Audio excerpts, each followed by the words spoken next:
Defame பண்ணுறதும் troll பண்ணுறதும் இவர்களுக்கு கைவந்த கலை. அதை சமாளிக்கிற திறமை விஜய்க்கு வரணும். ஏன்னா விஜயகாந்தே ஒரு வழி பண்ணவங்க, எம்ஜிஆர் ஜெயலலிதாவும் ஒரு வழி பண்ணவங்க.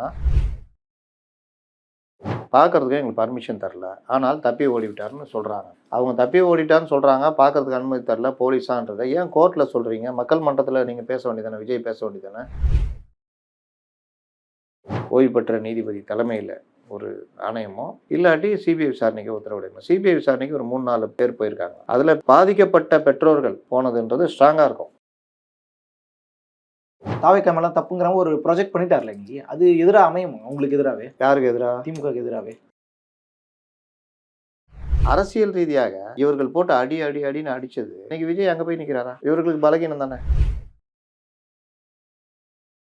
இடம் அதெல்லாம் பார்க்கும் பொழுது ஜன நெரிசலுக்கு காரணம் என்ன அப்படின்னு ஏதாவது உங்களுக்கு இல்லை, அந்த ஸ்பாட்ல இருந்த பசங்கள்ட்டையும் நான் விசாரிச்சேன், நேர மக்கள்கிட்டையுமே நான் பேசணும் சார். அவங்க என்ன சொல்றாங்க அப்படின்னா, நான் ஒரு 10 பேர்ட்ட கேட்டேன்னா ஒரு 8 பேர் என்ன சொல்றாங்கன்னா, இவங்க ஏதாவது பண்ணியிருப்பாங்க சார், இவங்க விஜய் புதுசா கட்சிக்கு வராரு, ஏதாவது பேரை டேமேஜ் பண்றதா பண்றாங்க சார், அந்த மைண்ட்லாம் இருக்கிறாங்க. இந்த பிரச்சனை காரணம் கவர்மெண்ட், செந்தில் பாலாஜி இப்படிங்கிற மாதிரி தான் போறாங்க. அவங்க விஜய் மேல தப்பு இல்லைங்கிற மாதிரி. விஜய் வராததுக்கு நான் சொல்றேன். இப்போ நம்ம இருந்தோம்னா ஒருவேளை தனித்தனியாக இருக்கிறதுனால இவர்கள் மீண்டும் வந்து விட்டால் மிக மோசமாக போய்விடும். சொல்ல முடியாது. புஷி டிஎம்கே ஜாயின் பண்ணுறாரு. விஜயை போட்டு அடிக்கு மறுநாள் காலையில் எடப்பாடி வந்து திருப்பி விட்டார்ல, அவர் பேட்டிக்கு அப்புறம் தானே நிலைமை அப்படியே திரும்பிடுச்சு. அது வரைக்கும் அவ்வளோதான் விஜய்ன்ற மாதிரி இருந்தது. அவர் பேட்டி கொடுத்தோடனே ஆஹா இந்த சைடு ஒரு பெரிய ஆதரவு இருக்குடான்னு அந்த ரசிகர்களுக்கும் சந்தோஷமாயிடுச்சு. இன்னும் இப்போ எடப்பாடி பழனிசாமி இப்போ எப்படி பேசுகிறார் பார்த்தீங்களா? சதியே நீங்கள் தான் பண்ணிக்கிறீங்களான்ற அளவுக்கு பேசுகிறார். ராஜ்மோகன் இங்கே தலைமறைவாகலையா, அவரை பேசக்கூடாதுன்னு கை கட்டி போட்டுச்சு. நான் கூட தப்பா நினச்சிக்கிட்டு புஷி கூட சேர்ந்து ஓடி போயிட்டார் போல அப்படின்னு நினச்சிருந்தேன். யாரையுமே பேசக்கூடாதுன்னு சொல்லியிருக்காங்க. இது எப்படிங்க சரியா இருக்கும்?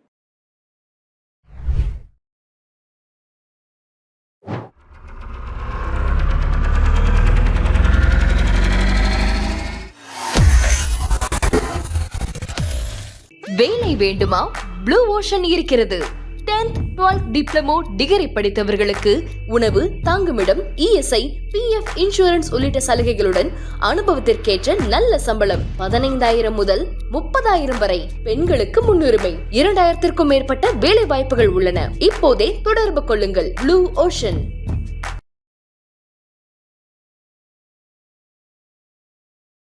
ஐத்தமிழ் நேயர்களுக்கு வணக்கம். இன்றைய நேர்காணலில் நம்மோடு இணைந்திருக்கிறார் ஜெர்னலிஸ்ட் முத்தலிக் அவர்கள்.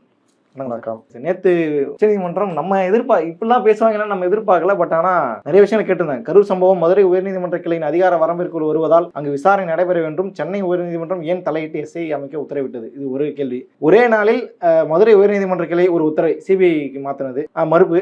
சென்னை உயர்நீதிமன்றம் மற்றொரு உத்தரவு எஸ்ஐடி பிறப்பிக்கிறாங்க. இது எப்படி சாத்தியன்ற மாதிரி ஒரு கேள்வியை கேட்டிருந்தாங்க. தேர்தல் பிரச்சாரம், ரோடு ஷோக்கு வழிகாட்டு நெறிமுறைகள் கோரிய பொது வழக்கு எப்படி குற்றவியல் வழக்காக மாறுச்சுன்னு ஒரு கேள்வி. உயர்நீதிமன்றம் தாமாக முன் வந்து வழக்கு பதிவு செய்து எஸ்ஐடி அமைத்தது எப்படிங்கிற மாதிரி ஏகப்பட்ட கேள்வியை கேட்டிருந்தாங்க. சில இடங்கள்ல நாங்க வந்து மறு ஆய்வுலாம் பண்றோன்ற மாதிரி சில விஷயங்கள் சொல்லியிருந்தாங்க. மனு நாங்க தாக்கல் பண்றோம்லாம். என்ன நடந்துச்சு உச்சநீதிமன்றம்? இதனால திமுக அரசு எப்படி? விஜய் இந்த நான் அடிக்கடி சொல்றது நம்ம பேட்டியெல்லாம் கூட சொல்லியிருக்கேன். டீஃபேம் பண்றதும் ட்ரால் பண்றதும் இவர்களுக்கு கைவந்த கலை. அதை சமாளிக்கிற திறமை விஜய்க்கு வரணும். ஏன்னா விஜயகாந்தே ஒரு வழி பண்ணவங்க, எம்ஜிஆர் ஜெயலலிதாவும் ஒரு வழி பண்ணவங்க. இவர் பிரதான எதிர்ப்பாளராக மாறி வருகிறார் விஜய். அப்போ அவர் பிரச்சாரத்தை ஆரம்பிக்கும் போது பார்த்து பண்ணணும், கரெக்டாக பண்ணணும்னா நான் ஆரம்பத்துலலாம் எச்சரிச்சிருந்தேன். அதே தான் நடந்தது. கரூர் இன்சிடென்ட் நடந்த உடனே இவர் கிளம்பி போகிறாரு. இவர் பேட்டி கொடுக்கல, சென்னையிலையும் பேட்டி கொடுக்கல, ஓடிட்டார் அப்படின்னு பெரிய பிரச்சாரம். ஓடி போய் ஒழிஞ்சிக்கிட்டாரு, சமைஞ்ச பொண்ணு மாதிரிலாம் போட்டு இன்னைக்கு ட்ராவல் பண்ணுற அளவுக்கு போகுது.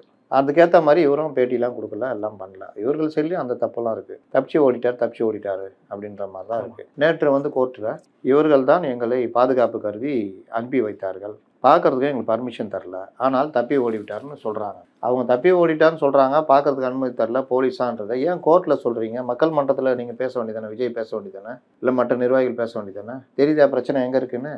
ஆரம்பத்துல ஏதாவது பேசுங்க, ஏதாவது பேசணும். இந்த மாதிரி பேசலை. இது ஒன்று. இன்னொன்று, நீதிமன்றத்தில் எஸ்ஓபி சம்மந்தமான வழக்கு, வழிகாட்டு நெறிமுறைகள் சம்மந்தமான வழக்கு. நீங்கள் இதெல்லாம் சொன்னீங்களா? இதில் கூடுதலாக அவர்கள் கேட்ட ஒன்று நீங்கள் விட்டுட்டீங்க. எப்போவுமே சிங்கிள் ஜட்ஜி பெஞ்சு அப்படின்னா, பெஞ்சு ஒரே வழக்க சிங்கிள் ஜட்ஜும் பெஞ்சும் எடுக்கிறாங்க வச்சுக்கோங்க. இப்போ சிங்கிள் ஜட்ஜி மதுரை கிளையில் எடுக்கிறாரு, இங்கே உயர்நீதிமன்ற பெஞ்சு அதே வழக்கை எடுக்குதுன்னா சிங்கிள் ஜட்ஜி தொடமாட்டாங்க. பெஞ்சு தானே பவர். ஆமா. வேல்முருகன் ஜட்ஜி இருந்தார், ஒரு அதிகாரியை கைது பண்ண சொல்லி சொன்னார். அப்போ இருக்கா, ஒரு வழக்கில் ஒரு அதிகாரியை கைது பண்ணன்னு சொல்லிட்டு, ஒரு டிஎஸ்பி யாரையும் கைது பண்ண சொல்லி, ஆமா ஆமா ஆமா, அதுவா ஏதோ ஒரு வழக்கு அதிகாரி போட்டார். அரசு அதிகாரி தான். அதுக்கு எதிராக பெஞ்சுக்கு போனாங்க, அதை ரத்து பண்ணிட்டாங்க. எஸ்எம் சுப்பிரமணியம் ஒரு இதில் கமெண்ட்ஸ் எழுத போட்டிருந்தாரு, பெஞ்சுக்கு போனாங்க, அதை ரத்து பண்ணிட்டாங்க. இந்த மாதிரி சிங்கிள் ஜட்ஜி கொடுக்குறது சில சமயம் பெஞ்சில் ரத்து பண்ணிடும், ஏன்னா பெஞ்சு தான் வெயிட்டு. அப்போ சிங்கிள் ஜட்ஜி ஒரே வழக்கு எஸ்ஓபி சம்மந்தமாக பெஞ்சும் சிங்கிள் ஜட்ஜும் எடுக்கும் பொழுது சிங்கிள் ஜட்ஜி இது விட்டுருவாங்க, பெஞ்சு தான் பார்த்துக்குவோம். மதுரை பெஞ்சு எடுக்குது. இந்த மாதிரி எப்படி சிங்கிள் ஜட்ஜி அதை மீறி எடுக்கிறாரு அந்த வழக்கை? எங்களுடைய 15 ஆண்டு கால அனுபவத்தில் நாங்கள் இதெல்லாம் பார்க்கல அப்படின்னு ஜட்ஜி சொல்கிறாங்க. ரெண்டாவது ஆர்டர்லாம் இஷ்யூ ஆகுது, எஸ்ஐடி போடுறது, கமெண்ட்ஸ் போடுறாங்க, இந்த விஷயங்கள்லாம் ஏன் நடக்குதுன்ற மாதிரி எனக்கு கேள்வி வச்சுட்டாங்க. இது வந்து ஒரு அவங்க சுப்ரீம் கோர்ட்டு இந்த விஷயத்தை எப்படி பார்க்குதுன்றதுக்கான பார்வை நம்ம பார்க்கணும். எப்படி அதை அப்படி தான் பார்க்கணும். ஆர்டரில் எப்படி வருதுன்னு தெரியாது. சில சமயம் கமெண்ட்ஸ் இப்படி வரும், ஆர்டர் வந்து எப்படி வரும் தெரியாது. ரெண்டாவது சுப்ரீம் கோர்ட்டு கேட்கறது 39க்கும் மேற்பட்டவர்களுடைய உடற்கூறாய்வை எப்படி நீங்கள் ஓரிரு மணி நேரங்களில் முடிச்சு கொடுக்க முடியாது? அன்று இரவிலேயே உடற்கூறாய்வு எப்படி முடிச்சிங்க அப்படின்னு இருக்கான்றலாம் கேட்டிருக்கேன். அவர் சொல்கிறாரு, சிஎம் வர்ற வரைக்கும் நான் பண்ணல, சிஎம் வந்து போனோம்னா நாங்கள் உடற்கூறாய்வு ஆரம்பித்தோம், உறவினர்கள் கேட்டாங்கன்ற அடிப்படையில் பண்ணி கொடுத்தோம். அது பண்ணி கொடுத்தீங்க, எப்படி அது சாத்தியம் ஆச்சுன்னு கேட்குறாங்க. பக்கத்துன்னு தடுமாறுறாரு. நான் வந்து உரிய ஆவணங்களை தாக்கல் செய்கிறேன் அப்படின்னாரு. பண்ணுங்க அப்படின்ட்டு அது ஆர்டர் நாங்கள் இஷ்யூ பண்ணுறோன்னு போயிட்டாங்க. இது ஒன்று. அதற்கு பிறகு இந்த தாக்கப்பட்டது, இந்த இது ஓடி போனது, இந்த மாதிரி விஷயங்கள்ல வந்து ஒரு ராகவாச்சாரி சிபிஐ விசாரணை கேட்ட அந்த இது கீழே வாதாடும் பொழுது உள்ளே ரவுடிகள் புகுந்து விட்டாங்க, லத்தி சார்ஜெலாம் நடந்தது. இன்னொன்று நாங்கள் காரணம் இல்லை, அது நடந்தது ஒரு சம்பவத்தை நான் வருத்தப்பட்டாலும் எங்கள் மீது பழி சுமத்தப்படுகிறது அப்படின்ற மாதிரி அவர் இது பண்ணார். இந்த விவகாரங்கள் எல்லாமே நீதிமன்றம் முழுமையாக கேட்டுக்கொண்டார்கள். அவர்களும் பார்த்துருப்பாங்கல்ல. அப்போ அவர்களுடைய சந்தேகங்கள் அடிப்படையிலே கை வைக்கிற மாதிரி இருக்குது. எஸ்ஐடி வந்து எப்படி போடுவீங்க அப்படின்றது அடிப்படையில் கை வைக்கிற மாதிரி. இன்னொன்று, இவர்களுடைய கோரிக்கை மாநில அரசு மேலே எங்களுக்கு நம்பிக்கை இல்லை, ஏன்னா எதிர்த்தரப்பை அவங்க தான் இருக்காங்க. அதனால் எங்களுக்கு வந்து ஒரு உச்சநீதிமன்ற ஓய்வு பெற்ற நீதிபதி தலைமையில் ஒரு ஆணையமோ இல்லாட்டி சிபிஐ விசாரணைக்கு உத்தரவிடணும். சிபிஐ விசாரணைக்கு ஒரு 3-4 பேர் போயிருக்காங்க. அதில் பாதிக்கப்பட்ட பெற்றோர்கள் போனதுன்றது ஸ்ட்ராங்காக இருக்கும். அப்போ ஒருவேளை கொடுக்கறதுக்கும் வாய்ப்பு இருக்குது. இல்லை சார், இப்போ தமிழ்நாடு அரசு வந்து எஸ்ஐடி போட்டிருந்தா பரவாயில்ல, அது நீதிபதி தானே போடுறாரு. அதில் அந்த வழக்கை எடுத்ததுலேயே இவங்க கொஸ்டின் பண்ணுறாங்கல்ல, பெஞ்ச் இருக்கும்போது கிரிமினல் வழக்கை எப்படி மாற்றினீங்கன்னு கேட்குறாங்கல்ல. எஸ்ஓபிங்க, எஸ்ஓபினா பொதுநல வழக்குனா இந்த தேர்தல் பிரச்சாரங்களில் எப்படி செயல்படணுன்றதுக்கான பொதுநல வழக்கு. அதுக்கு தேர்தல் பிரச்சாரம் இப்படி பண்ணணும், இந்த மாதிரிலாம் பண்ணணும்னு. ஆனால் அந்த தேர்தல் பிரச்சார வழக்கு இந்த இதை எப்படி உள்ளே கொண்டு வந்தீங்கன்றது தான் அவருடைய கேள்வி. ஆர்டர்லாம் போடுறீங்க, அது கிரிமினல் வழக்கை எப்படி மாற்றப்படுது, பொதுநல வழக்கு எப்படி கிரிமினல் வழக்காக மாற்றப்படுது, அப்புறம் அதில் கமெண்ட்ஸ் எப்படி போகுது அப்படின்னு. அப்போ அந்த எஸ்ஐடியும் அதில் கேள்விக்குள்ளாகும். அவர்கள் வந்து குறிப்பிட்டு போட்டு வாதம்லாம் நடக்கலை, கேள்வியாக வைக்கிறாங்க. அதற்கு அவர்கள் பதில் சொல்கிறாங்க, சரி நான் பார்த்துக்கிறேன்ற மாதிரி கடந்து போகிறாங்க. அதனால் கேள்விகள் வைப்பது, ஆச்சரியப்பட்டு நான் என்னுடைய இதில் நான் பார்க்கலையே 15 வருஷம் சர்வீஸில் அப்படின்றதெல்லாம் வந்து அது ஆர்டரில் எப்படி வரும்னு தெரியாது. நீங்கள் எஸ்ஐடியும் சரி, ஒன் மேன் கமிஷனும் சரி, எங்களுக்கு நம்பிக்கை இல்லை, அரசே நியமிக்குது, அவர் காவல் அதிகாரி, அவருக்கு மேலதிகாரி தான் எங்களை தப்புன்னு சொல்லிட்டு பேட்டி கொடுக்குறாரு, இவர் இது பண்ணுறாரு அப்படின்ற பொழுது அவர் நல்ல அதிகாரிங்க, அவர் சிபிஐலாம் இருந்தவர், ஒரு நேர்மையை சந்தேகிக்க முடியாது அப்படின்னு ஸ்டேட் கவர்மெண்ட் சொல்லுது. ஆனாலும் அவர் இந்த அரசு கீழே தானே இருக்காரு அப்படின்றது இவருடைய இது. அப்போ அது ஒரு நேர்மையான விசாரணையாக நடக்கணும்னா இப்படி பண்ணுங்கன்னு சொன்னால் அது உச்சநீதிமன்றம் ஏற்றுக்கொள்ளும் வாய்ப்பு இருக்குல்ல. நான் விசாரித்த வரையிலும் இந்த வழக்கு, இந்த வாதங்கள் போனது, நீதிமன்றம் கேள்வி எழுப்பியது, இதெல்லாம் வச்சு பார்க்கும் பொழுது கண்டிப்பாக உச்சநீதிமன்ற ஓய்வு பெற்ற நீதிபதி தலைமையில் ஒரு குழு அமைக்கிறதுக்கு வாய்ப்பு இருக்கிறது. அப்படி இல்லைன்னா சொல்ல முடியாது, சிபிஐ விசாரணை கூட உத்தரவிடலாம். இது ரெண்டுக்கு தான் வாய்ப்பு அதிகம் அப்படின்னு மாதிரி பலரும், வழக்கறிஞர்கள் பலரும் வந்து சொல்கிறாங்க. அதனால் இது அதை நோக்கி தான் நகரும்ன்றதான் என்னுடைய கணிப்பம். சரி, இப்போ உச்சநீதிமன்றம் என்ன முடிவு சொல்ல போகிறாங்க நம்ம காத்துட்ருக்கோம். அதுக்குள்ளே செந்தில் பாலாஜி வீடியோ போட்டு அரசு அதிகாரி விளக்கம் கொடுக்குறதெல்லாம் தப்பு. எல்லாமே அவங்களுடைய கூட்டத்தில் லேட்டாக வந்ததுனால தாவேக்கா மேலே தப்புங்கிற ஒரு ப்ரொஜெக்ட் பண்ணிட்டார்ல இன்னைக்கு, அது எதிராக அமையும் உங்களுக்கு எதிராகவே? யாருக்கு எதிராக? திமுகவுக்கு எதிராகவே. நீங்கள் என்னன்னா இதில் வந்து 2 இது நடந்து போச்சு. ஒன்று, பிரச்சாரம் குற்றம் இவர்கள் தான் செஞ்சுட்டாங்க அப்படின்னு பதிவு பண்ணுறதுக்காக செந்தில் பாலாஜி கூட பேசலாம், உரிமை இருக்குது, தப்பு கிடையாது. ஏன்னா அவர் அரசியல்வாதி. இந்த தொகுதி எம்எல்ஏ பொறுப்பாளர். அரசு அதிகாரிகள் வந்து உட்காந்து பேட்டி கொடுத்தாங்கல்ல, ஆமா. அது தவறு. ஏன்னா நீங்கள் தான் ஒரு கமிஷன் போடுறீங்க. நீங்கள் கமிஷன் போட்டுட்டு நீங்களே அதுக்கு தீர்ப்பு எழுதுகிற மாதிரி அதிகாரிகளை வைத்து பேட்டி கொடுக்குறீங்க. அப்போ அந்த கமிஷன் மேலே அந்த அழுத்தம் விழுமா விழாதா? அஸ்ராகார் தலைமையில் என்னதான் ஒரு ஸ்ட்ராங்கான ஒரு நேர்மையான அதிகாரி, யாருக்கும் எந்த அழுத்தங்களுக்கும் போக மாட்டார் அப்படின்னாலும் அரசு இந்த மைண்ட் செட்டில் தான் போகுது. இப்படி தான் இருக்குது இந்த வழக்கே. தாவேகா வெர்சஸ் கவர்மெண்ட்டு. ஏன்னா இவர் அரசியல் பண்ணுறாரு, அவங்கள தான் அரசியல் பண்ணுறாரு அப்படின்னா அதுக்கு ஏற்ற மாதிரி தாவேகாவுக்கு எதிர்ப்பாக விஷயங்கள் வரலாம், ஜோடிக்கப்படலாம், அல்லது அந்த விஷயங்களை அதிக கவனம் எடுத்துக்கொள்ளப்படலாம்ன்ற இது கோரிக்கை இவங்க பக்கம் இருக்குல்ல, தாவேகா பக்கம். அப்போ உச்சநீதிமன்றம் அதை ஒரு பார்வை பார்க்கணும்ல. அதில் கூடுதலாக பாருங்கள், எம்எல்ஏ பேட்டி கொடுக்குறாரு, இவர்கள் பேட்டி கொடுக்குறாங்க, இது பண்ணுறாங்க, அது இது ஒரு பார்ட்டு. அரசியல் ரீதியாக இவர்கள் பண்ணது இவங்களுக்கு பேக் ஃபயர் ஆகிடுச்சு. நேற்று கோர்ட்டு விட்டுருங்க, இது சட்டம். அரசியல் ரீதியாக இவர்கள் போட்டு அடின்னு அடிச்சது இன்னைக்கு விஜய் அங்கே போய் நிற்கிறாரா? இவர்களுக்கு பலகீனம் தானே. இவர்களுக்கு இப்போ அது சிக்கலாக போய் முடிஞ்சிச்சா? இப்போ அது ஒரு அதுதான் பெரிய பாதிப்பு இருக்கிறதுலையே.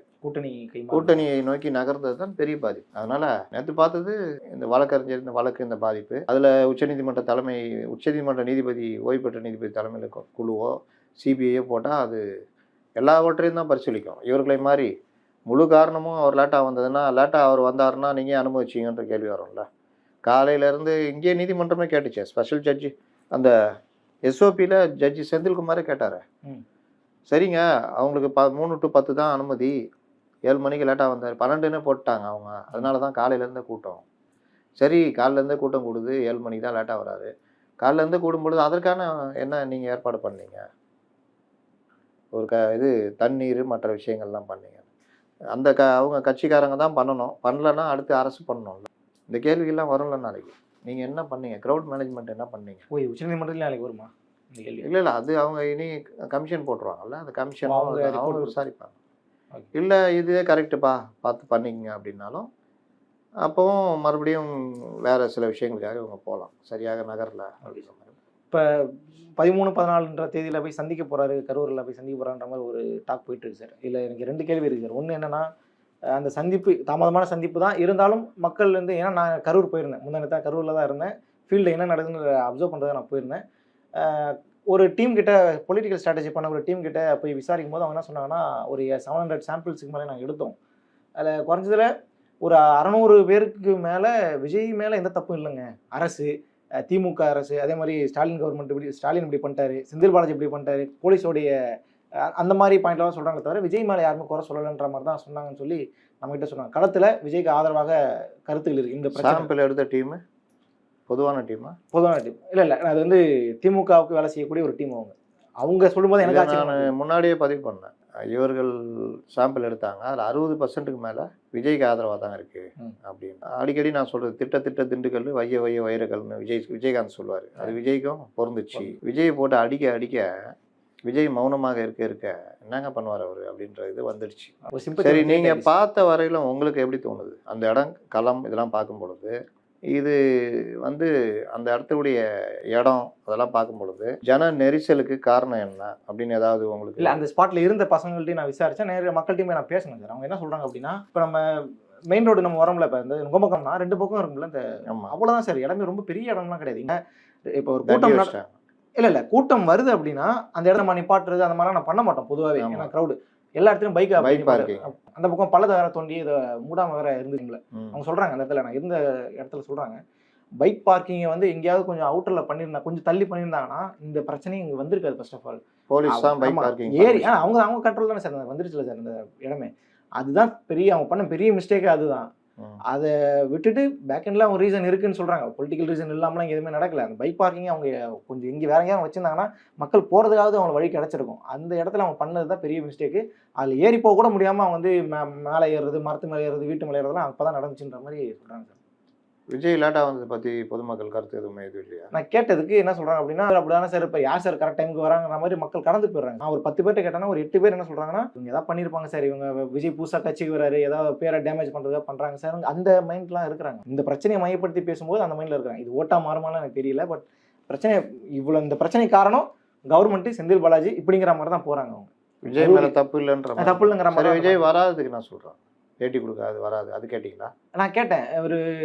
அவங்க என்ன தெளிவாயிட்டாங்கன்னா, எப்படியும் வருவாருங்க. அவர் வராமலாம் எப்படிங்க இருப்பாரு? ஒரு கட்சி தலைவர் எப்படிங்க வராம இருப்பாரு? அதெல்லாம் வருவாருங்க. என்ன இவங்க ஏதோ பிரச்சனை பண்ணிட்டு இருப்பாங்க அப்படிங்கிற மாதிரி அவங்க போறாங்க. எது நடந்தாலும் இவங்க தான் காரணம். இவங்க தான் காரணம். வார்டன்னால அடிப்போம். அந்த மாதிரி தான் இருக்கு. அதை சொன்னேன் 13ஆம் தேதியோ 14ஆம் தேதி வரா மாதிரிலாம் சொல்லிட்டு இருக்காங்க. அது இல்லாம வீடியோ கால்லாம் பேசினாங்க எங்க கூட அப்படிங்கிற மாதிரி சொன்னாங்க. அந்த ஃபேமிலி சந்திச்சிங்களா? இல்ல அவங்கள சந்திக்கிற எனக்கு வாய்ப்பு கிடைக்கல. அதுக்குள்ள ஆனால் பொதுவான மக்கள் அபிப்பிராயம் விஜய்க்கு ஆதரவாக விஜய்க்கு ஆதரவாக தான் இருக்கு. கூட்டணி பற்றி தான் கேட்டிங்களா? இல்ல விஜய் இந்த மாதிரி அந்த சப்ஜெக்ட்டுக்குள்ளே நான் போல. இந்த பிரச்சனை என்ன நடந்துச்சு, அதுல அவங்களோட மனநிலை என்னவா இருக்கு? ஏன் நீங்கள் ஏன் போல? அதை நோக்கி தானே நகருது. அப்போ அந்த பொதுமக்கள் அபிப்பிராயத்தை அதுவும் சேர்த்து கேட்டுருக்கலாமே, என்ன தப்பு இருக்குது?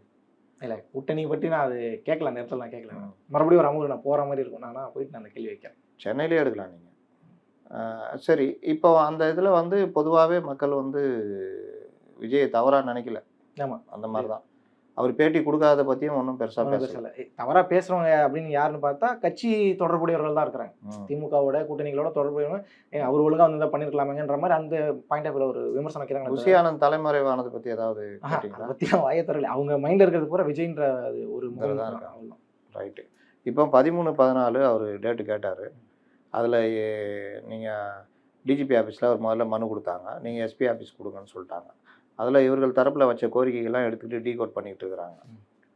ஏங்க கோரிக்கை வைக்கிறதுக்கு ஒவ்வொருத்தருக்கு உரிமை இருக்குதுங்க, அதை என்னையும் டீகோட் பண்ணிகிட்டு இருக்காங்க. ஆமாம், சில அரசியல் விமர்சனங்கள் பண்ணதான் பண்ணிகிட்டு இருக்கிறாங்க. இல்லை அவங்க என்ன சொல்கிறாங்க அதில் கூட நான் பார்த்தேன் சார். அந்த நிர்வாகிகள் அதிகமாக வந்தாங்கன்னா வந்து லத்தி சார்ஜ் பண்ணுறான்ற மாதிரி, சரி உறுப்பினர் வந்தாங்கன்னா லத்தி சார்ஜ் பண்ணலான்ற மாதிரிலாம் இருக்குதுன்ற மாதிரிலாம் அந்த மாதிரிலாம் யாராவது சொல்லுவாங்களா, கேட்பாங்களா? சரி, அப்படி கேட்டது பர்சனலாக தானே டிஜிபி ஆஃபீஸில் கொடுத்தாங்க. அது எப்படி இவங்க கைக்கு வந்துச்சு? என்னங்க நியாயம்? நியாயமான கேள்வி. அப்போ இதை வந்து கேட்காம இதுக்கு வச்சுக்கிட்டு டீகோட் பண்ணுறாங்க. ரைட்டு, எஸ்பிகிட்ட கேட்க சொல்கிறாங்க. அங்கே இடம் கிடைக்கல போல். இப்போ விஜயபாஸ்கர் தான் ஏதோ பேசிகிட்டு இருக்காருன்னு நினைக்கிறேன் இடத்துக்கு. அது கிடைச்சோன்னா அவர்கள் இப்போ 13/14 தள்ளி போகும், அடுத்த டேட்டு இது. ஆனால் போலீஸ் தரப்பில் பர்மிஷன் கொடுக்க ரெடியாக இருக்காங்க, அதெல்லாம் பிரச்சனை இல்லை. அதனால் இவர் வந்து அந்த மக்களை சந்தித்து ஒரு 12 மணிக்கு வந்தாருன்னா 3 மணி வரைக்கும் டிஸ்ட்ரிபியூட் பண்ணிட்டு உடனே கிளம்பி சென்னைக்கு வந்துடுற மாதிரி பேசுகிற மாதிரிலாம் இல்லை. இது அவர் பண்ணாலே பாதி பிரச்சனை இன்னும் நினச்சிக்கிட்டு இருக்கிறது சால்வ் ஆகிடும். என்னன்னா இவர்கள் அதையும் மீறி விஜய் தப்புன்னு அடிக்கிறதுக்கு ரொம்ப ட்ரை பண்ணிகிட்டே இருக்காங்க. நீங்கள் அன்னைக்கு நீதிமன்றம் போட்ட கமெண்ட்ஸ் எல்லாம் உடனடியாக எடுத்து காடாக போட்டு எல்லா சேனல்கள் எல்லாமும் புலங்காகிதம் அடைந்தார்கள். நேற்று அங்கே கமெண்ட்ஸ் வந்து யாராவது போட்டாங்களா? 1-2 சேனல் தான் கவரே பண்ணாங்க. அப்போ இந்த மாதிரி தான் நிலைமை இருக்குது.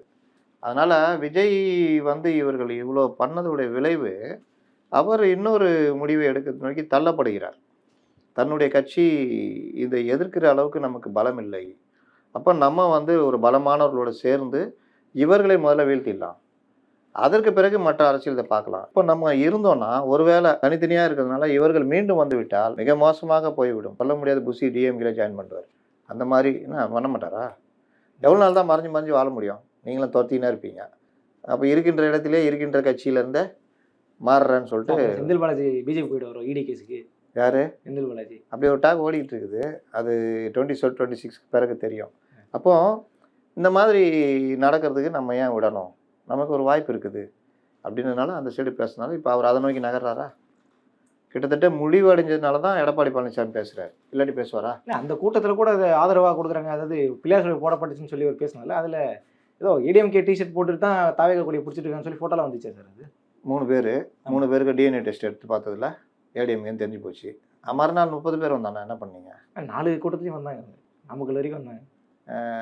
நேற்று இது ஒரு தந்தி டிவி தானே, தலைமுறையா தந்தியா, அந்த வந்தவர்களெல்லாம் பேட்டி எடுக்கிறாங்க. ஆமாம், புதிய தலைமுறை நினைக்கிறேன். அவங்க எல்லாமே சொல்கிறாங்க, நாங்கள் ஐடி கார்டு வச்சுருக்கோம், நான் மாவட்ட பொறுப்பாளர், மாவட்ட நிர்வாகி, ஒவ்வொருத்தரும் சொல்கிறாங்க. நான் எப்படி பார்க்குறேன்னா, விஜயை போட்டு அடிக்கு மறுநாள் காலையில் எடப்பாடி வந்து திருப்பி விட்டார்ல, அவர் பேட்டிக்கு அப்புறம் தானே நிலமை அப்படியே திரும்பிடுச்சு. அது வரைக்கும் அவ்வளோதான் விஜய்ன்ற மாதிரி இருந்தது. அவர் பேட்டி கொடுத்தோன்னே ஆஹா இந்த சைடு ஒரு பெரிய ஆதரவு இருக்குடான்னு அந்த ரசிகர்களுக்கும் சந்தோஷமாயிடுச்சு. மத்தியானம் அண்ணாமலை பேட்டி கொடுத்தோன்னே, தமிழிசை மற்றவர்கள்லாம் பேட்டி கொடுத்தோன்னே அப்படியே திரும்பிடுச்சு. இவர் ஈக்குவலாக வந்துடுச்சு. ஏன்பா அந்த சைடு தான்ப்பா தப்பு இருக்குது, இவர் என்ன பண்ணுவார், அப்படி வந்துடுச்சு. அதனால் அந்த மாதிரி திருப்பி விட்ட எடப்பாடி பழனிசாமியை இன்னும் இப்போ எடப்பாடி பழனிசாமி இப்போ எப்படி பேசுகிறார் பார்த்தீங்களா? சதியே நீங்கள் தான் பண்ணிக்கிறீங்களான்ற அளவுக்கு பேசுகிறார். நயினாருன்னா ஒருபடி மேலே போயிட்டார். அதெல்லாம் நம்ம சொன்னால் அது நல்லா இருக்காது. அப்போ இந்த மாதிரிலாம் இவர்கள் விஜய்க்கு ஆதரவாக பேச ஆரம்பித்தோன்னே அந்த ரசிகர்கள் தொண்டர்களுக்கு எப்படி இருக்கும்? ஏற்கனவே கொடி வாங்கி வச்சு விஜய்க்காக சனிக்கிழமை பண்ணியிருந்தான். இப்போ போர் அடிக்குமா அடிக்காதா? விஜய் நீ வரப்போகிறதுலன்னு தெரிஞ்சுது. அப்போ என்ன பண்ணுறது? நம்ம ஊர் வராரு, புடி ஜாலியாக இது பண்ணு, கொடி ஆட்டினா அவருக்கே சந்தோஷப்படுறாரு. அவன் இயற்கையாகவே இதாகிட்டான், மெர்ஜ் ஆகிட்டான் கூட போனையான்னு. அதில் வந்து முதல்வர்ன்றதை விஜய்ன்றதை மறந்துட்டான். பார்த்தீங்களா? ஆமாம், அதிமுக தலைமையில் கூட்டணி அதுக்கு கைத்துட்றாங்கலாம். விஜயே முதல்வர் வேட்பாளர் மறந்துட்டான். ஏன்னா அவனுக்கு தெரியும் இதை வச்சுக்கிட்டு இந்த ஓடி ஒளிகளை வச்சுக்கிட்டுலாம் ஒன்றும் பண்ண முடியாது. விஜய்க்கும் தெரியும். அதனால் ஒன் ஸ்டெப் ஃபார்வேர்டு. என்னது? இதோட இணைவது, முதல்ல வெற்றி பெறுவது. அது 50ஓ 30ஓ 40ஓ எதிர்கட்சி தலைவரோ டெபுட்டி சீஃப் மினிஸ்டரோ ஏதோ ஒன்று. One step forward. அடுத்து பார்த்துக்கலாம், 31 நமக்கு தான் அப்படின்ற முடிவுக்கு வந்ததாக இது வரைக்கும் தகவல். உண்மையிலே விஜய் கடமைப்பட்டிருக்கிறது என்னவோ விர்ச்சுவல் வாரியர்ஸுக்கும் அவர் மேலே நம்பிக்கை மக்களுக்கு தான் ரொம்ப கடமை பண்ணாங்க. அவங்க நிர்வாகிகள் கூட நீங்கள் கண்டுக்க வேணாம், அவங்களால ஒன்றும். நிர்வாகி வருவான் போவாங்க. எம்ஜிஆர் தோத்த உடனே முக்கியமான ஆள்லாம் விட்டு போட்டு ஓடணும். எம்ஜிஆர் விட்டு நாஞ்சில் மனோகரன் ரைட்டாக இருந்தார், ஓடி போயிட்டார் டிஎம்கேக்கு. ஜெயலலிதா தோத்த உடனே ராஜகண்ணப்பன்லேருந்து பலரும் ஓடுனாங்க கட்சியை விட்டு. அந்த மாதிரி நிர்வாகிகள் வருவார்கள் போவார்கள். தொண்டர்கள் தான். எம்ஜிஆருக்கு தொண்டர்கள் இருந்தாங்கல்ல, ஜெயலலிதாவுக்கு தொண்டர்கள் இருந்தாங்கல்ல, அந்த மாதிரி இவருக்கு தொண்டர்கள். விஜயகாந்த் எந்த பொறுப்புலையும் இல்லை, 2 வருஷம் முடங்கிட்டார். ஆனால் அவர் மறைந்த போது வந்தாங்கல்ல, அதுதான் உங்களுக்கு நிற்கும். இந்த தொண்டர்கள் விர்ச்சுவல் வாரியர்ஸை இன்றைக்கி எதுவும் பண்ணக்கூடாதுன்ற மாதிரி கட்டளை போட்டு வச்சுருக்காங்க. ராஜ்மோகன் எங்கேயும் தலைமறைவு ஆகலையாம், அவரை பேசக்கூடாதுன்னு கை கட்டி போட்டு வச்சுருக்காங்க. நான் கூட தப்பாக நினச்சிக்கிட்டு புசி கூட சேர்ந்து ஓடி போயிட்டார் போல் அப்படின்னு நினச்சிருந்தேன். யாரையுமே பேசக்கூடாதுன்னு சொல்லியிருக்காங்க. இது எப்படிங்க சரியாக இருக்கும்? அதனால் இந்த மாதிரி விஷயங்கள் வந்து இறங்கி அடிக்கணும். அடித்தாதான் கொஞ்சமாக பயம் இருக்கும். இங்கே என்னன்னா, விஜய் மௌனமாக இருக்கிறது கூட அவருக்கு பாசிட்டிவாக போகுது. ஆமாம் சார், அது எனக்கு அதுதான் சார் உண்மையாக புரியல. எது பண்ணாலும் அவங்களை தப்புங்கிற பார்வையில் பார்க்க மாட்டாங்க. மக்கள் வச்சுட்டாங்க வச்சுக்கோங்க. இன்னொன்று நான் சொல்கிறேன், நான் ஆரம்பத்தில் ஒரு விஷயம் சொல்லிட்டு இருக்கிறேன். இது எம்ஜிஆர்லேருந்து கடத்தப்படுது. எம்ஜிஆர் அவ்வளோ கஷ்டப்பட்டு கலைஞரை கொண்டு வந்தார், அவ்வளோ இருந்தார். அப்படிப்பட்ட எம்ஜிஆரை வஞ்சகமாக வெளியேற்றின பிறகு எம்ஜிஆர் மேலே அந்த விசிலடிச்சாங்க குஞ்சிகள் அதெல்லாம் வெறுப்பேற்றினாங்க அவங்க. அந்த பெண்கள் ரசிகர்கள் எம்ஜிஆர் மேலே வச்சுருந்த அன்பு, எம்ஜிஆர் இவர்கள் போட்டு அடித்த அடி, அதுக்கு எதிராக எம்ஜிஆர் இயக்கம் கண்டது, அது அப்படியே பதிஞ்சிச்சு ஜனங்க மத்தியில். எம்ஜிஆர் உயிரோடு இருக்கிற வரைக்கும் இவங்கள அவங்க ஏற்றுக்கவே இல்லை. நீங்கள் பொதுவாக பாருங்கள், இவங்க பண்ணுறதெல்லாம் ரொம்ப ஆணவத்தனமாக இருக்கும். எடப்பாடி பழனிசாமி உதயநிதி விமர்சிக்கிறாருன்னா, அது உதயநிதி, நான் உங்களை விமர்சிக்கிறேன்னா 4 பேரில் ஒரு 2 பேராவது நான் விமர்சிக்கிறத சரி கரெக்டு தான்ப்பா நியாயன்ற மாதிரி ஏற்றுக்கிற மாதிரி நான் விமர்சிக்கணும். நான் உங்களை ரொம்ப அவதூறாக கொச்சையாக பேசினா 4 பேருமே ஏற்றுக்க மாட்டாங்க. இல்லை, அவர் பேசும்போது நான் காலில் விழுந்தீங்க, காலில் விழுந்தா இது போனால் யார் காலையாவது இது பண்ணுறாருன்னு. அப்போ இன்றைக்கி எடப்பாடி மோடி காலில் விழுந்து கிடக்குறான்றாங்க. அப்போ கலைஞர் அவர் ஒரு காலத்தில், இன்றைக்கி ஸ்டாலின் அவர் காலத்தில், ஒவ்வொரு காலத்துலேயும் எடுக்கிற முடிவுகள்லாம் அவர் இன்னொருத்தர் காலில் விழுந்தாங்கன்னு வச்சுக்க முடியுமா? முடியாதுல்ல. இன்றைக்கி இந்தியா கூட்டணியில் வலிந்து தன்னை காமிச்சிக்கிட்டு தேசிய தலைவர் மாதிரி காமிச்சிக்க ஸ்டாலின் முயற்சி பண்ணுறாரு. அப்போ அவர்கள் காலிலெல்லாம் விழுந்துட்டார் இவருன்னு சொல்ல முடியுமா? ராஜ்நாத் சிங்கை கூப்பிட்டு நாணயம் வெளியிடுறீங்க, அப்போ அவங்க காலில் விழுந்தீங்கன்னு சொல்ல முடியுமா? இந்திரா காந்தி கூட அவ்வளோ பிரச்சனைக்கு பிறகு 80ல் கூட்டணி வச்சுக்கிட்டீங்க, அப்போ இந்திரா காந்தி காலில் விழுந்தீங்கன்னு சொல்ல முடியுமா? அதெல்லாம் சாமர்த்தியமாக பார்க்கப்பட்டதில்ல. பாஜக கூட 99ல் உங்களுடைய கொள்கைக்கு நேர் எதிர் கொள்கையுடைய பாஜகவோட கூட்டணி வைக்கிறீங்க. ரைட் மேன் இந்த ராங் பார்ட்டின்றீங்க. அப்போ வாஜ்பாய் காலில் விழுந்தீங்கன்னு வச்சுக்கலாமா? அது ஓகேனா இதுவும் ஓகே தான். அப்போ நீங்கள் பண்ணும் போதெல்லாம் ராஜதந்திரம் சாணக்கியத்தனம்னா, இவங்க பண்ண அடிமைத்தனம்னா எப்படி? அது என்ன? அது யார் எழுதி கொடுக்குறா? இது தப்பு. இது நீங்கள் இப்படி இறங்குனா ஆயிடுச்சுன்னா அவரும் இறங்கிட்டாரு. நேற்று பார்த்தீங்களா, அவர் தரத்தை விட்டு கீழே இறங்கிட்டாரு. அது இறங்கக்கூடாது. அவரும் அதை இறங்கிட்டாரு. மனுஷனை இவ்வளோ புஷ் பண்ணாங்கன்னா அது அடுத்து இறங்கவே கூடாது.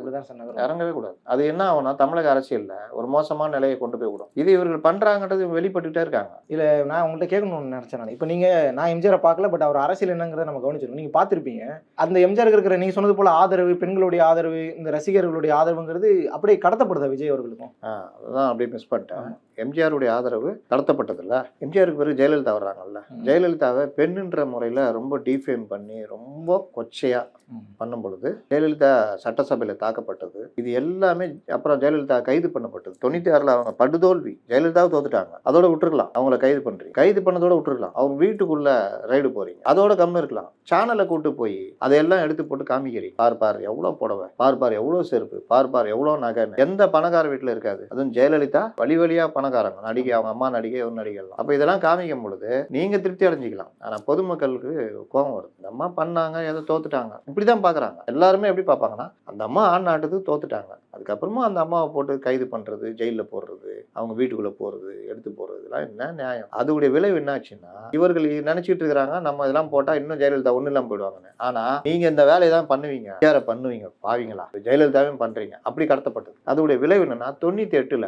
30 எம்பி சீட்டு ஜெயிக்கிறாங்க ஜெயலலிதா, பிஜேபி கூட கூட்டணி வச்சு. இவங்க ரஜினிகாந்த் மறுபடியும் வராரு, அரே ரஜினிகாந்த் இதராவோ அப்படின்றாங்க. உடனே அவர் அமெரிக்காலேருந்து இங்கே வராரு, வந்து வாய்ஸ் கொடுக்குறாரு. ரஜினிகாந்த் வாய்ஸ் கொடுத்தனால 96ல் ஜெயிச்சாங்கன்னாங்கல்ல, 98ல் தோத்து போயிட்டாங்க, 30 சீட்டு ஜெயிச்சிட்டாங்க. அப்போ ஜெயலலிதாக்கு 2 வருஷத்துல அந்த இது மரியாதை ஏன் கிடைச்சது? இவங்க சும்மா விட்டுருந்தா கூட அது கிடைச்சிருக்காது. ஆனா இவங்க பாடாப்படுத்தினாங்கல்ல, அதுல ஜெயலலிதா மேல அந்த இது. ஏன்னா எம்ஜிஆர் இருந்து ஜெயலலிதாவுக்கு கடத்தப்படுகிறது. அதற்கு பிறகு ஜெயலலிதாவை நீங்க படாத பாடுபடுத்துறீங்க, அவங்க பெண்மையை, அதாவது பெண்ணுன்றதுனால அந்த இதெல்லாம் பண்றீங்க. இப்ப கூட பாருங்க, ஒரு பத்திரிகையாளர் அவருடைய மகளை வைத்துக்கொண்டு இன்டர்வியூ பண்றாரு, அதுல என்ன தப்பு? அவர் கருத்தை சொல்றாரு, அவர் மகள் அதற்கு ஆதரவாக பேசுறாங்க. உங்களுக்கு பிடிக்கலன்ற ஒரே காரணத்துக்காக அந்த பெண்ணுடைய படத்தை போட்டு அவதூறு பண்றீங்க. இது எப்படி நியாயமா இருக்கும்? இதனால அந்த பெண்ணுக்கு அவமானம் கிடையாது, அவங்க அப்பாவுக்கு அவமானம் கிடையாது, உங்களுக்கு தான் அவமானம். இல்ல பெண் சுதந்திரம் பேசுறதும் அவங்க தான், பெண்களை இழிவுபடுத்துறதும் அவங்க. இன்னைக்கு பேசியிருக்காங்க தாலிபான் அமைச்சர் இதுல பெண் பத்திரிகைகள் அவமதிப்பு, பெண்கள் குழந்தைகளுக்கான நாள் இன்னைக்கு இந்த மாதிரி பண்றீங்க. இது இந்த குழந்தை தானே அது? இவங்களை பார்த்த வரையும் அந்த பொண்ணுக்கு என்ன வயசு இருக்கும்? 18-19 வயசு இருக்குமா? சின்ன பொண்ணு, அது குழந்தை தானே. அந்த குழந்தையை அவமானப்படுத்துறீங்களே, அது சரியாது. இதை மக்கள் பார்த்துட்டு ஆகா சூப்பர்பா அப்படின்னு நான் சொல்லுவாங்க. எப்பவுமே இப்படிதான்ற முடிவு தான் வருவாங்க. இதற்கு பிறகு விஜயகாந்த் அவர் செய்த செயல், எம்ஜிஆர் கிட்டத்தட்ட கருப்பு எம்ஜிஆர்னு அவரை என்ன பாடுபடுத்துனீங்க? குடிகாரன், அது போதையிலேயே இருப்பான். யாரை? வடிவேலை வச்சு சொல்ல வச்சு நீங்க சுய திருப்தி அடைவீங்க. வடிவேல் கிண்டல் பண்ணி பண்றாரு, எல்லாம் சிரிக்கிறீங்க, ஜனங்க ரசிக்கல. அதுக்கப்புறம் அவர் உடல்நிலை காரணம் காமிச்சுலாம் பண்றீங்க. அவர் இறந்த பொழுது நீங்க பண்ண அந்த காமெடித்தனமா வந்துச்சு, மனிதாபிமானியா பார்த்தாங்க. இந்த அளவுக்கு நான் பார்க்கலங்க எங்கேயுமே. இங்க மவுண்ட் ரோட்ல இருந்து கோயம்பேடு போற வரைக்கும் கூட்டங்க, வழிநடுக மக்கள் அஞ்சலிங்க. யாருக்காக பார்த்துருக்கீங்களா? எம்ஜிஆர், ஜெயலலிதா, அண்ணா, கலைஞர், இந்த மாதிரி அந்த வரிசையில் இவர். இப்போ அது ஒரு எவ்வளோ பெரிய ஒரு விஷயம். அது ஒன்று. இந்த மாதிரி கடத்தியே வருதுல்ல. இப்போ விஜய் மக்கள் அபிமானம் பெற்ற ஒருவரை நீங்கள் அவருடைய அரசியலை விமர்சனம் பண்ணீங்கன்னா கூட கொஞ்சம் பேர் ஏற்றுக்குவான். ஆனால் அவரை போட்டு தனிப்பட்ட முறையில் அடிக்கிறது, இது மாதிரிலாம் பண்ணீங்கன்னா அது ஆதரவாக மாறும். ஏன் மாறுதுன்னா இந்த இதுதான் கடத்தப்பட்டுச்சு. இப்போ விஜய்க்கு கடத்தப்பட்டுச்சு, அவர் ஒன்றுமே பண்ணல. நான் என்ன இன்னும் சொல்கிறேன், நான்லாம் விஜய் என்னை கூப்பிட்டு கேட்டால் நான் அழகாக எழுதி கொடுப்பேன். நான் என்ன குற்றம் செய்தேன்? என் மக்களை நேசித்ததை விடவா? என்னால் தாங்க முடியல, என் குடும்பத்தில் ஒருத்தர் இழந்துதான் நான் நினைக்கிறேன். இந்த இழப்பை நான் எப்போ ஈடுகட்ட போகிறேன்? என் வாழ்நாள் முழுதும் உழைத்தாலும் முடியாது. அதற்காக நான் அவங்கள விட்டுருவேண்ணா? அவங்கள்ட்ட நான் ஒவ்வொருத்தட்டையும் நான் வந்து மனமாற கேட்டிருக்காரு, மன்னிப்பு கேட்டிருக்கேன். நான் கேட்குறேன், இந்த மக்களுக்காக நான் எந்த காலத்தையும் உழைப்பேன். நான் என்னை இவ்வளோ பண்ணுறீங்களே, ஓடுவேன்னு நினச்சிங்களா? ஓட மாட்டேன், உங்களை ஓட விடுவேன். பிச்சுட்டு போயிடும். பேசினாருன்னா பாடுறா, அந்த தலைவன் எப்படி பேசுகிறான் பாடுறா, அடிச்சு நவுத்திட்டான்டா அப்படின்னு. இதுதான் என்னன்னா, இதெல்லாம் ஒன்றுக்கு வதாத கூட வச்சுக்கின்னு தான் பிரச்சனை. பல்வேறு செய்திகளை பகிர்ந்தமைக்கு ரொம்ப நன்றி.